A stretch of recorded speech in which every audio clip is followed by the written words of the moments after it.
Hapa nipo na mzee wa data Ramadhani Mbwaduke. Lengo kubwa zaidi ni kuzungumza habari za kimichezo. Mimi na imani uko salama kabisa mzee wa data. Na uko tayari kunipa zile small details zilizojiri maeneo mbalimbali. Lakini mimi langu ni moja tu mzee wa data. Tarehe 8 kwa mujibu wa ratiba bodi ya ligi Tanzania NBC Premier League, JKT Tanzania wanawaalika Simba katika uwanja wao wa nyumbani. Tunafahamu ligi yetu ni ngumu, kila mechi, kila timu ikicheza ni finali kabisa. Je, kwako wewe small details kuelekea mchezo huo Ahmad Ally, lakini pia huko Pira Tattoo analipi la kuwapanga wachezaji wake kwa upande zote mbili? Chris na watazamaji wako, kwa mtazamo wangu hii ni miongoni mwa mechi ambazo kuelekea kwake ni ya kuvutia mno. Ina vitu vingi hivyo unavyosema small details. Vitu vidogo vya kuifanya mechi iwe na mvuto haswa.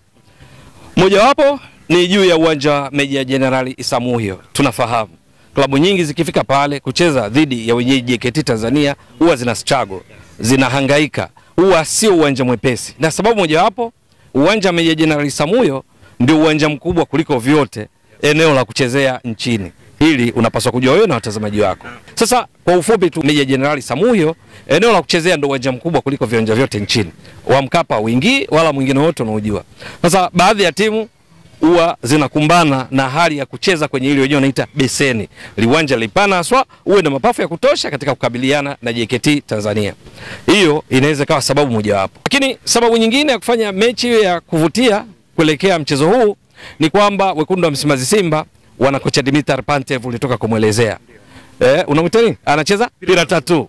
Sasa Dimitar Pantev na yana story yake ya kuvutia ambayo inaleta mvutano katika mechi hii.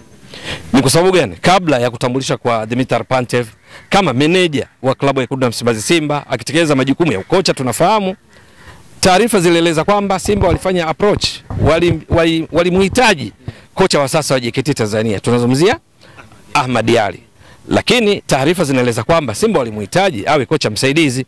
Yeye akasema no, mimi level hiyo nishavuka. Sasa wanapokutana na Dimitar Pantev ambaye ndiye kocha wekundu wa Msimbazi Simba, ingawa anatambulishwa kama meneja kwa sababu ya kile kilicholezwa kwamba kuna baadhi ya vigezo kwa kanuni za ligi kuu Tanzania bara, kwa kanuni za CAF, pengine anastahili zaidi kuitwa meneja kuliko kocha mkuu. Anakwenda kukutana na Ahmad Ally ambaye aliona kana kwamba yeye viatu vinavyomtosha kwa Simba ni kocha mkuu na sio kocha msaidizi. Sasa wanapokutana kuna tactical battle hapo ya wawili hawa. Ahmad Ally anataka aonyeshe Simba kwamba mlinihitaji, mlikuwa sahihi sana, lakini sio kwa nafasi ambayo ilielezwa kwamba ni kocha msaidizi. Mimi ni master, mimi ni mtaalamu na uwezo wa kuwadhuru hata kama nyinyi pengine kwa rasilimali watu kwa maana wachezaji mmoja kulinganisha na JKT Tanzania labda Simba wako juu zaidi. Hiyo nayo ina mvuto wake kwa sababu Dimitar Pantev na Pira lake Tattoo, benchi la ufundi la Simba kwa ujumla wakiwemo kina Suleiman Matola watataka waendeleze kumuonyesha Ahmad Ally na timu yake JKT Tanzania kwamba wao ni wakubwa na kwamba wana uwezo kupata pointi popote. Lakini kingine, wakati naelezea kwamba timu hu struggle katika uwanja wa Meja Jenerali Isamuhyo, Simba wana rekodi nzuri pale. Hivi karibuni wamekuwa wakipata matokeo. Hata kama mechi inakuwa ya mguu wa shingo mguu wa roho, mechi ngumu, mwisho wa siku wanaondoka na pointi 3. Kwa hiyo watatamani kuendeleza tena matokeo mazuri kwenye uwanja Meja Jenerali Isamuhyo. Hii nayo ina eneo lake. Lakini pia kwenye rasilimali watu, tunatambua Simba na JKT Tanzania hivi karibuni wamefanya biashara, si ndio? Wilson Nangu beki wa kati aling'ara sana akiwa na JKT Tanzania msimu uliomalizika ligi kuu Tanzania bara. Yupo Simba na tayari ameanza kufanya vizuri, ameanza kujikita kwenye nyoyo za mashabiki, wapenzi, wanachama, viongozi wa wekundu wa Msimbazi Simba kwa sababu katika dakika alizopata nafasi ya kucheza amekuwa akicheza vyema. Lakini ni Simba ambao pia wamefanya biashara na JKT Tanzania kwa golikipa Yakub Suleiman ambaye naye anafanya vizuri. Wakati ambapo golikipa Musa Pimpin Kamara amekuwa na majeraha, Yakub Suleiman amechukua nafasi, anafanya vizuri sio tu kwenye mechi za ndani bali pia kimataifa. Simba hapa tunazungumza wako katika ligi ya mabingwa barani Afrika hatua ya makundi, kwenye kundi D. Aliyeshiriki katika kulinda lango lao akafika hapo ni Yakub Suleiman kama unakumbuka vizuri. Mechi dhidi ya Nsingizini Hotspur ambayo ilisha kwa suluhu, waliocheza ni pamoja na yeye Yakub Suleiman akianza golini. Lakini alishacheza pia mechi nyingine. Sasa huyu katoka JKT Tanzania juzi tu kwa waajiri wake hawa wa msimu uliomalizika 2024-2025. Wilson Nangu, Yakub Suleiman wanapocheza na mwajiri wao wa zamani. Kwa hivyo vyote kuna kitu kinacholeta hamasa na hamu, shauku ya mchezo. Lakini kwa JKT Tanzania pia tunafahamu kuna Saleh Karabaka. Saleh Karabaka ni kijana wa Simba, tunafahamu vizuri. Yupo na amekuwa kwenye kiwango bora. Mechi iliyopita dhidi ya Mbeya City ambayo walitoa sare ya 2-2, waliofunga ni pamoja na Saleh Karabaka. Anachangamsha mno safu ya ushambuliaji ya JKT Tanzania. Kasi, uwezo wake kupiga chenga, mashuti, kujua wapi pa kusimama, ameongeza kitu kwa kocha Hamadi Ali. Saleh Karabaka akipata nafasi ya kucheza, maana yake anacheza dhidi ya mwajiri wake wa zamani kwa msimu huu. Maana yeye inafahamika ni kijana wa Simba, amekuwa akitolewa kwa mkopo, sasa aonyeshe huo ubora wake. Lakini ndani ya JKT Tanzania vile vile kuna wachezaji kama Hassan Dilunga. Hassan Dilunga tunatambua amechezea Simba kwa misimu kadhaa. Hivi sasa kwa JKT Tanzania, Simba ile ambayo ilifika robo finali ligi ya mabingwa barani Afrika msimu wa 2021, Hassan Dilunga alikuwepo. Amekuwa akifanya vizuri, yupo ndani ya JKT Tanzania, sio mwajiriwa tena wa Simba, yeye yupo JKT, lakini atatamani aonyeshe kitu kwa mwajiri wake wa zamani. Lakini kuna kina Shiza Ramadhani Kichuya, usisahau. Naye pia ni miongoni mwa ambao utumishi wao ndani ya Simba ulikuwa kutukuka. Ni kiungo ushambuliaji. Naye akipata nafasi kuna mvuto wake. Lakini baadaye unakuja kwenye performance sasa ya timu nzima. Simba katika msimu huu 25-26 wameshacheza mechi 2, sio? Wanashika nafasi ya 7. Nafasi ya 7 kwa sababu wamecheza mechi 2, maana walikuwa hawana namna nyingine ya kufanya kwa idadi ya mechi walizocheza. Mechi 2 wameshinda zote. Mechi 2 wamefunga mabao 6. Kila mechi wameshinda 3-0. Wamewafunga Fountain Gate 3-0 kama unakumbuka vizuri. Wamewafunga Namungo 3-0. Wana mabao 6, hawajaruhusu bao lolote, wana pointi 6. Performance yao ufanisi ni 100% kwa sababu wamepata pointi zote zinazohitajika. JKT Tanzania wako juu ya Simba. Simba wao wako nafasi ya 7, JKT Tanzania nafasi ya 5. Nafasi ya 5 wakiwa wamecheza mechi 5. Bahati mbaya kwao. Wao mechi 5 ambazo walipaswa wawe na pointi ngapi? 15. Maana mchezo mmoja ukishinda si pointi 3. Wao hivi sasa wana pointi 7 tu kwa sababu wameshinda mechi 1, halafu wametoa sare mechi 4. Kwa hiyo kati ya pointi 15 na pointi 7. Mabao waliofunga 7 katika mechi 5. Wameruhusu mabao 6 katika mechi 5. Yaani wameruhusu mabao mengi kuliko idadi ya mechi. Sasa hii ni changamoto ambayo inafanya mchezo uje kuwa mzuri zaidi kwa sababu JKT Tanzania chini ya Hamadi Ali watataka wafanye mabadiliko.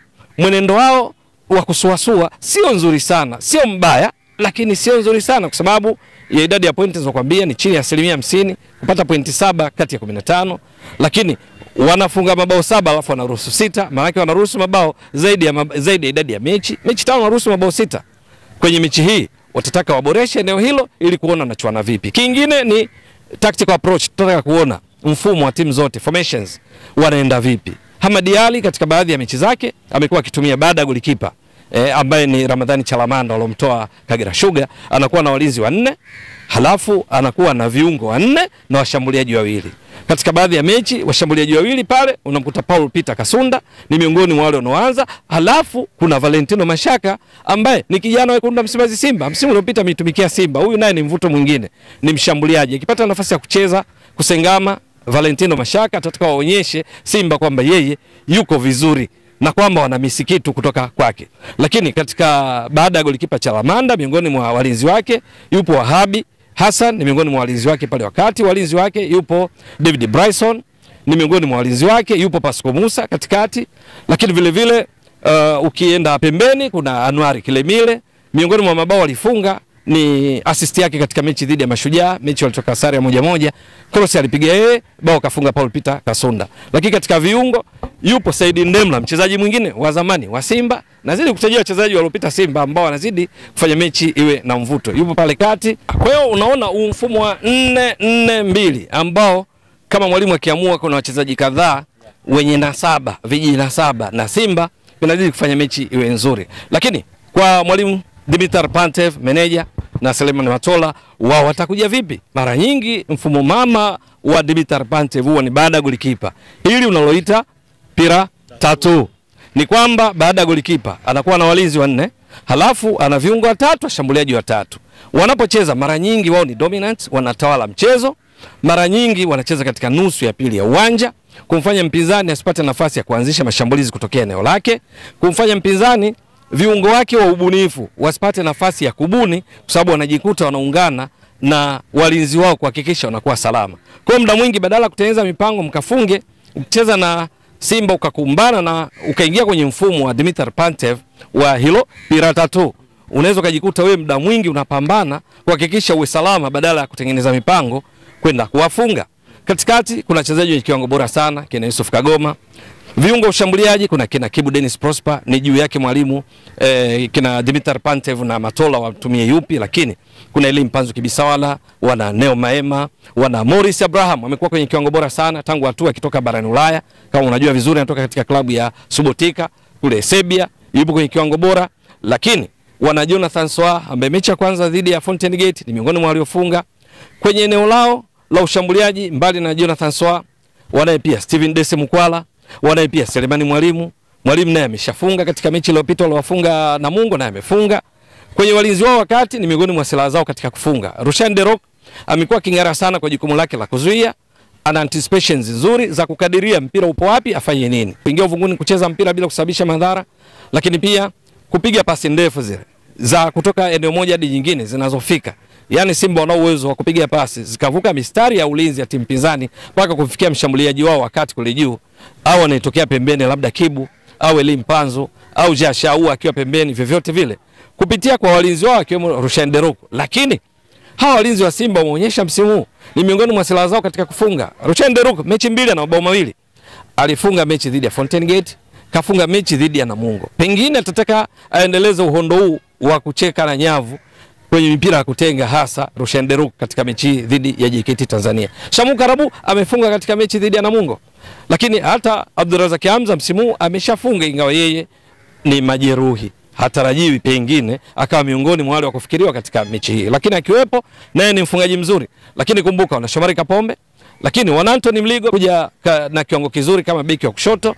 Kwa ujumla tu Simba wana wachezaji kadhaa akiwemo Alassane Maodo Kante eneo la kati, ni juu ya Dimitar Pantev, ni juu ya Matola wamwanzishe nani kuhakikisha wanaendeleza kasi yao. Mpaka sasa ndio timu pekee ambayo haijaruhusu bao lakini imefunga mabao mengi, maana ina mabao 6. Nasema hivyo kwa sababu hata Singida Black Stars wameshinda mechi zote kama Simba. Mechi walizocheza ni 2, lakini hawana mabao kama ya Simba. Mabao 6, Singida Black Stars wana mabao 2, hawajatoa sare, hawajafungwa. Simba nao hawajafungwa, hawajatoa sare, lakini dozi yao ni 3-3. Msimu ulioisha 2024-25 Simba walimaliza ligi wakiwa na mabao 69, wameruhusu mabao 13. Msimu huu kama unaangalia kigezo cha mechi 2, Chris na watazamaji wako, wameanza na gia kubwa mno. Swala ni kwamba je, wataendeleza? Maana wana wastani kufunga mabao 3 kila mechi, maana ndicho walichokifanya.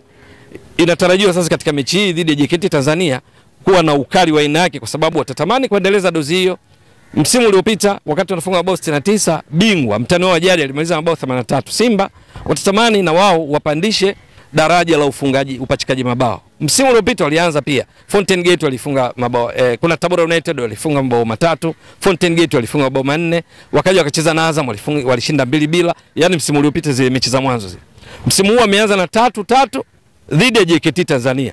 Wataweza fupa lile la pale Meja Jenerali Isamuyo halafu wafunge mabao 3+ au watatamani tu apate pointi 3 bila kujali ni 1-2, 2-1 au vyovyote vile. Lakini JKT Tanzania watafanikiwa kuondoka na pointi nyingine 3 baada ya ushindi mmoja katika mechi 5 ili wafute jinamizi la sare ambazo wamekuwa wakizipata mfululizo. Hilo ni swala la kusubiri, lakini Chris, kwa ujumla naiona ni mechi nzuri sana, mechi ambayo ina maeneo mengi ya kuvutia hasa katika eneo la kati.